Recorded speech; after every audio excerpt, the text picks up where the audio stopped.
कितना सुंदर लगता है जब एक नारी अपने मांग में सिंदूर, माथे में बिंदी और गले में मंगलसूत्र पहनती है। सच मानिए, हमारी सनातन धर्म की सभ्यता है स्त्री की मांग का सिंदूर। पति की दीर्घायु की कामना है स्त्री की मांग का सिंदूर। स्त्री के सौभाग्य की शोभा है मांग का सिंदूर। मैं तो कहना चाहूंगा कि मेरी मां, अपनी मांग से कभी अपने सिंदूर को अलग मत कीजिएगा। मेरी भारत की नारी सबसे अलग है, सबसे हटकर है। क्यों? इसीलिए क्योंकि उसकी मांग का सिंदूर और गले का मंगलसूत्र उसको एक पतिव्रता नारी की पंक्ति में खड़ा करता है। देखिए कितने सौभाग्य की बात है, कितना अच्छा लगता है जब एक स्त्री संपूर्ण श्रृंगार के साथ अपने पति की दीर्घायु की कामना के लिए भगवान के श्री चरणों में बैठती है। और मुझे हमेशा यह गर्व होता है जब एक माँ पूजा में बैठती है तो वो अपने लिए नहीं, अपने बच्चों के लिए मांगती है। जब एक स्त्री पूजा में बैठती है तब वो अपने लिए नहीं, अपने पति के लिए मांगती है।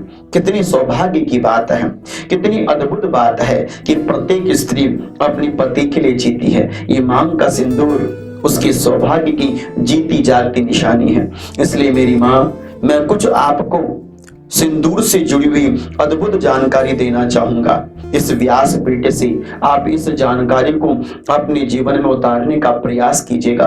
बहुत अद्भुत और शास्त्रीय जानकारियां मैं आपको दे रहा हूं।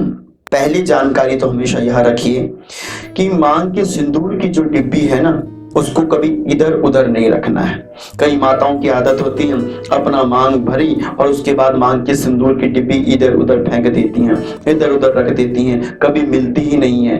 ये बहुत गलत आदत है। मेरी माँ, जब भी आप अपनी मांग में सिंदूर भरें, आपकी मांग की सिंदूर की डिब्बी कभी इधर उधर नहीं होनी चाहिए। अपनी मांग के सिंदूर की डिब्बी को हमेशा एक व्यवस्थित जगह पर बनाकर रखें। याद रखिएगा, मांग के सिंदूर की यदि डिब्बी खो जावे तो वो शुभ नहीं माना जाता।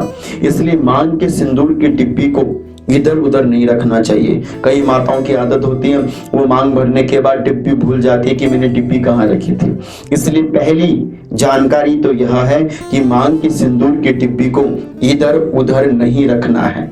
मांग की सिंदूर की जो डिब्बी है उसको सदैव अपने श्रृंगार जो पेटी होती है, आपने उसको उसी के अंदर रखना है, इधर उधर नहीं रखना है। और तीसरी जानकारी यह रखिएगा कि जो सिंदूर की डिब्बी हो, उस सिंदूर की डिब्बी यदि आप नई बाजार से लेकर आए हो तो वह सिंदूर की डिब्बी को आपने पहले माता पार्वती अर्थात माता भगवती के चरणों में रखनी है। कोई भी नई सिंदूर की डिब्बी यदि आप लेकर आए हो, पहले उसको माँ भगवती के चरणों में रख दीजिए और माँ भगवती से प्रार्थना कीजिए कि हे माँ, इसमें आप अपना आशीर्वाद दीजिएगा। क्यों? क्योंकि मैं अपने पति की मंगल कामना के लिए इसको अपने मांग पर भरती हूँ।